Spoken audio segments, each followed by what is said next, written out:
I'm just saying the trade deadline has brought us so many good deals today. Boys, the NBA trade deadline has came to a close and some exciting moves take... Okay, hold up one more time. Boys, the NBA trade deadline has came to a close and I brought in my buddy Zach so we could talk about some of the biggest winners and losers and also grade each NBA team. Zach, how are you today? Welcome in. Good, how are you? Dude, I'm like, while I was asleep, there were so many exciting moves that took part, so I'm still trying to catch up. It was probably one of the crazier ones. Dude, in the it last couple was, years at the man. deadline. So D'Lo probably the biggest trade we saw, you would say? Oh yeah. What a massive trade. I think mean, we all had an idea it was probably going to end up in Minnesota, but what'd you think of that trade? I don't know. I mean, D'Lo, I feel like for Minnesota isn't going to be the answer to helping them this year or next year. I mean, granted, they've lost 13, 14 in a row at the time of this recording or something like that. And they're giving up Andrew Wiggins, their first round pick and second round pick next year. That's insane. It's one of those things where I think it's good for Andrew Wiggins because he kind of needs a fresh start almost.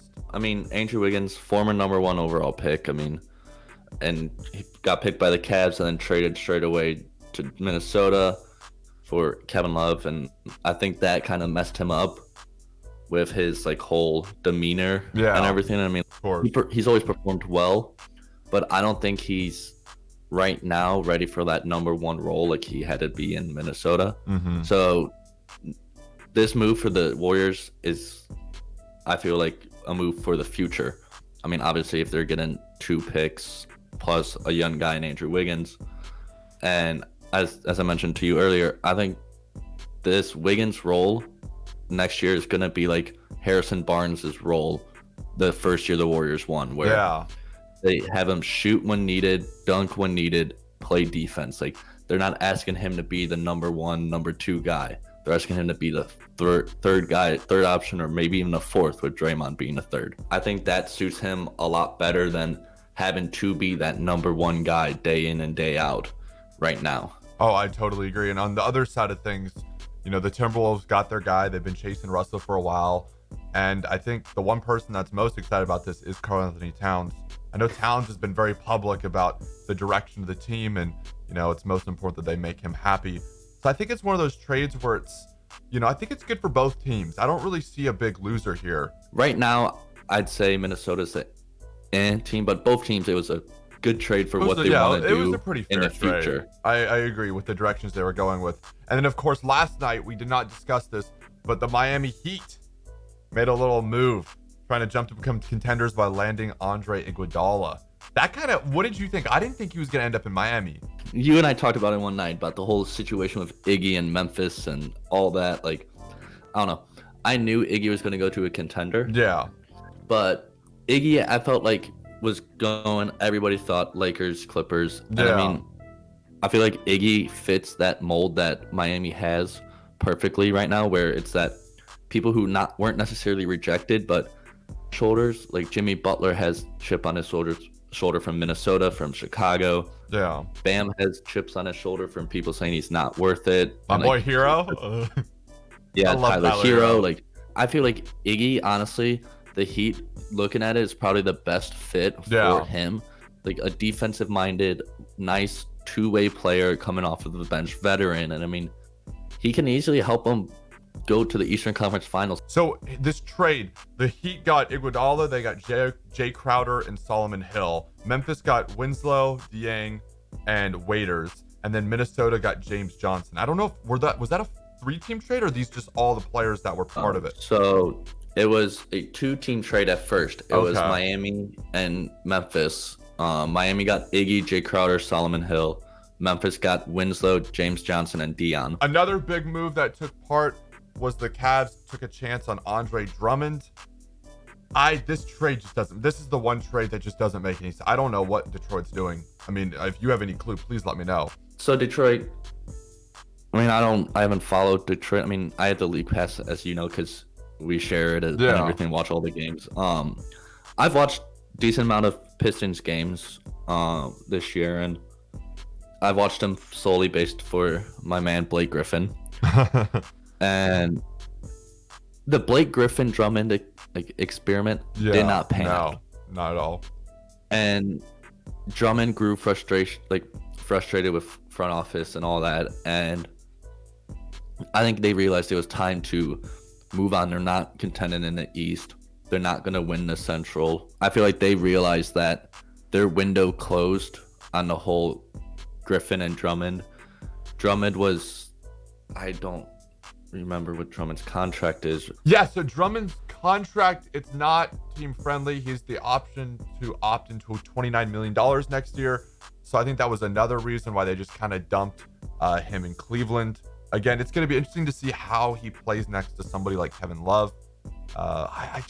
What did they get in return? They got John Henson, Brandon Knight, and a second-round pick. They didn't even get a first-round pick. That's crazy. Their return didn't make sense. And it wasn't even like a next year's second-round pick. It's 2023 second-round pick. Oh, and wow. It's the lesser of Cleveland or Golden State's. The Cavs have to be my winners here because Andre Drummond's still a great player. I have to give it to Cleveland. What about you? Yeah, I mean, Drummond, the Cavs easily won this trade. I mean, Drummond's averaging 18 points, 16 rebounds, and 3 assists a game. Very easy. Cavs won this trade. I agree. And then the 76ers acquired some shooting from the Warriors.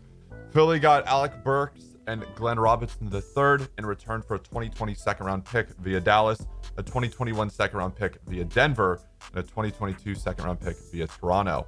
I mean, Philly's been in desperate need of shooting this entire season. I haven't followed much of the Warriors this year. This trade makes no sense to me. Really? Alan Brand is the GM there in Philly, and he's a smart guy. I mean, had great basketball IQ. I mean, last year, Sixers picked up Bellinelli through the buyout, like that, and that's what I thought the Sixers were going to go after, more of like the buyouts than the trades, because there weren't really any shooters per se that were on the market that the Sixers could get. This trade, I actually see the Sixers, in my opinion, as the losers. Yeah. Of it. The Warriors have so many picks coming up. It's unbelievable. I mean, the Warriors have set up for the future right now. No, that's the scary part for me. A couple other smaller trades around the league. The Hawks acquired more help at center with Dedmon and a 2020 and 2021 second-round pick in exchange from Sacramento for Jabari Parker and Alex Lynn. Atlanta's they've got some depth now at center. Atlanta's got, and then they also got, they picked up another center / power forward from Portland as well. Atlanta, I feel like, is just revamping for next year. And then, of course, Zach, who's a big Clippers fan, the Clippers made a move or so. What did you think of that? You like it? Yeah. I mean, we get Marcus Morris. We gave up Mo Harkless and Jerome Robinson. I mean, he's a okay bench player. Mo Harkless was a defensive-minded player. I mean, we only signed him to a 1-year deal this year. Then we waived Isaiah Thomas, which I get, but I would have rather waited and see how Isaiah Thomas was, have him as our backup point guard. That would have been nice. Do you think it's because of his lack of defensive ability? Honestly, yeah. I mean, let's be real. I mean, we went from Lob City to Clamp City. Yeah, that is true. Hopefully it works out. I mean, I'm not going to doubt the front office because they've pulled off some magic within the years with Tobias Harris trade, with Blake Griffin, like all of that, and just turn into gold. So I'm going to wait and pan out and see what happens. Hopefully it leads to a ring. Any other small trades that you want to take a look at? Houston, I want to get your take quickly on Jordan Bell. I don't know what's going on over there, dude. I have no idea what's going on here. Don't even get me started on Houston, Zach.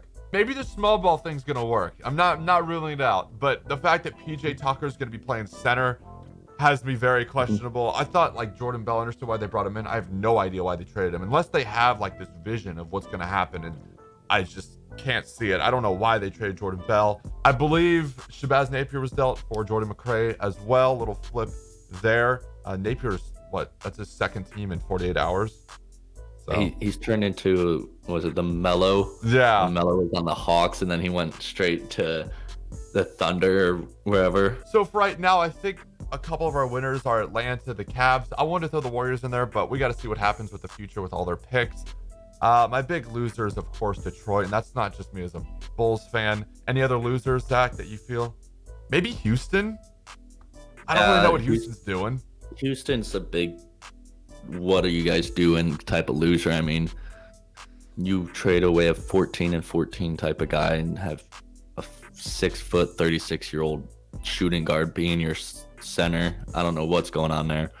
So I'd say Houston and Detroit are the two losers of the deadline, and like you said, the Cavs and Hawks are winners. Anyway, guys, let us know what you guys think in the comments down below. We'll have an NBA midseason report, kind of, future playoff lookout coming out soon. Make sure you guys do look forward to that.